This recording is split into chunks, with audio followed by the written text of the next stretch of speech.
Assalamualaikum warahmatullahi wabarakatuh. Perkenalkan nama saya Firliza Bami dengan nomor PIN 502. Di sini saya akan menjelaskan pewarnaan khusus dan sensitivitas bakteri.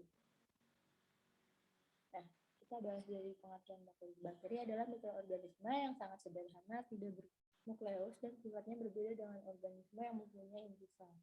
Selain itu, bakteri merupakan organisme yang sangat kecil atau yang berukuran mikroskopis. Akibatnya pada mikroskop tidak tampak jelas dan sukar untuk melihat morfologinya. Maka dari itu dilakukan pewarnaan bakteri yang bisa disebut pengenceran bakteri. Pada umumnya larutan-larutan zat warna yang digunakan adalah larutan encer yang lebih dari 1%. Jadi untuk pewarnaannya menggunakan larutan encer yang lebih dari 1%. Nah, untuk pewarnaan bakteri kita jelaskan. Pewarnaan bakteri adalah umumnya bertujuan untuk mempermudah dan mengamati morfologi bakteri dengan bentuk mikroskop. Bakteri umumnya tidak berwarna, hampir tidak terlihat karena kurang kontras dengan air di mana mereka mungkin berada. Nah,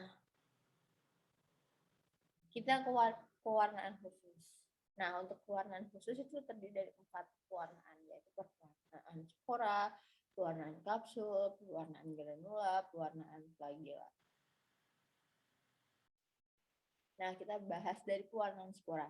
Pewarnaan spora di dalam tubuh sel vegetatif juga dapat diidentifikasikan zat warna khusus untuk mewarnai spora, dan di dalam proses pewarnaannya melibatkan proses pemanasan, yaitu spora dipanaskan bersama dengan zat warna tersebut sehingga memudahkan zat warna tersebut untuk meresap. Jadi untuk spora ini kita membutuhkan warna yaitu dengan dipanaskan terlebih dahulu agar warnanya lebih masuk untuk dalam dinding pelindung spora bakteri.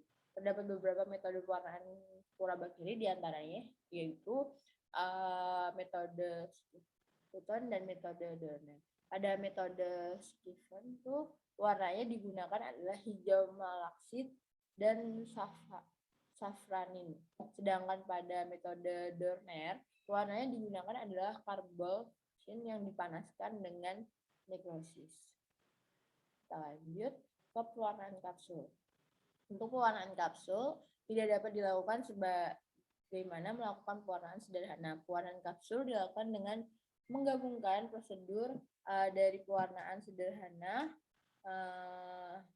dan pewarnaan negatif. Masalahnya adalah ketika kita memanaskan preparat dengan suhu yang sangat tinggi, kapsul akan hancur. Pewarnaan kapsul menggunakan pewarnaan kristal violet dan sebagai purnya adalah koper. Kapsul bersifat nonik sehingga pewarnaan utama tidak dapat meresapnya. Kita ke pewarnaan granula. Ada beberapa metode pewarnaan granula, diantaranya Lever, Abbott, dan Neisser. Ketiga metode tersebut, metode yang sering digunakan adalah metode Neisser. Sedangkan metode Abbott dan Lever kurang populer karena tidak diajarkan pada praktikum mikrobiologi. Jadi pewarnaan yang di sini adalah yang paling populer adalah pewarnaan Neisser. Nah, untuk pewarnaan flagella, prinsip pewarnaan flagella adalah membuat organel tersebut dapat dilihat dengan cara melapisinya dengan mordant dan jumlah yang cukup. Dua metode pewarnaan flagella yaitu metode Gray dan metode laser. Metode Gray digunakan untuk mendapatkan hasil yang lebih baik dan menggunakan maupun metode ini dilakukan penyempurnaan. Nah, untuk proses kerja pewarnaan spora itu ada dari 1 hingga 12.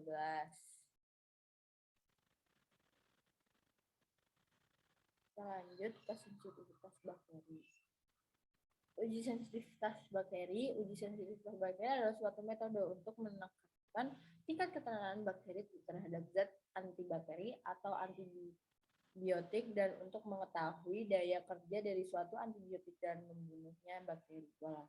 Itu ada di Waluyo 2009. Uji sensitivitas bakteri terhadap antibiotik dapat dilakukan dengan metode Cyberbrew, yaitu dengan menggunakan difusi cakram atau diffuse Cara tes sensitivitas yaitu ada yang satu metode dilusi yaitu cair, dilusi padat, dan metode difusi antimikroba dan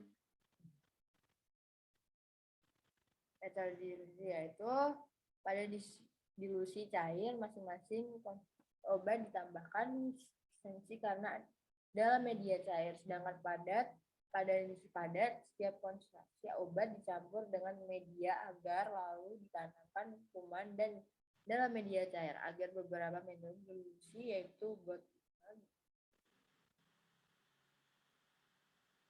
untuk metode difusi yaitu ada dua metode ya.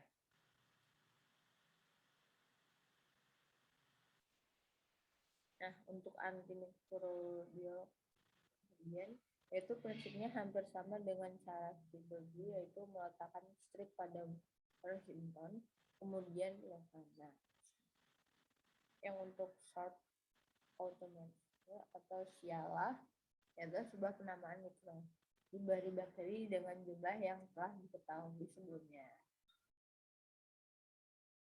Sekian yang dapat bisa saya jelaskan. Bila ada salah, saya minta maaf. Wassalamualaikum warahmatullahi wabarakatuh.